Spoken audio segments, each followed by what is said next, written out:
សួស្តីបងប្អូនអរគុណបងប្អូនដែលតែងតែតាមដានជាមួយនឹង Grade 5 Garage ថ្ងៃនេះខ្ញុំលើកយកគ្រឿងចាក់ JCB បាក់សីឬក៏ JCB 2DX យកមកនិយាយពាក់ព័ន្ធទៅលើលក្ខណៈពិសេសរបស់ JCB 2DX នេះតែម្ដងអញ្ចឹងបងប្អូនទម្ងន់របស់វាគឺ 5220 គីឡូក្រាមចំណែកឯម៉ាស៊ីន4ប៊ីស្តុងទឹកស្អំប្រើកូនជ្រូកធម្មតាចំណែកឯប្រភេទចំហេះស្តង់ដារកម្រិត3ចំណែកឯកម្លាំងម៉ាស៊ីនរបស់វាគឺ50សេសឬក៏ 36.9 គីឡូវ៉ាត់ចំណែកឯលំហូរប្រេងត្រូលីត្រគឺ 70.4 លីត្រក្នុង1នាទីចំណែកឯទំហំប៉ែលមុខគឺ 0.55 ម៉ែត្រគូប 6 in 1ហើយចំណែកឯមួយទៀតពាក់ព័ន្ធទៅលើទំហំប៉ែលក្រោយគឺ 0.06 ម៉ែត្រគូបអញ្ចឹងសម្រាប់បងប្អូនដែលចាប់អារម្មណ៍ឬក៏បងប្អូន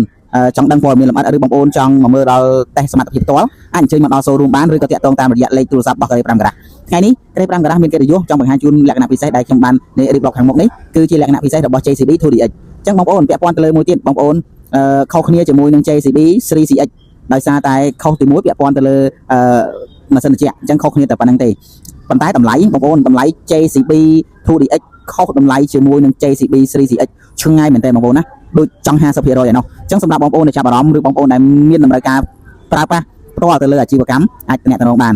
ខាងយើងឥឡូវមានបងរំលោះមានភាពងាយស្រួលហើយមានការ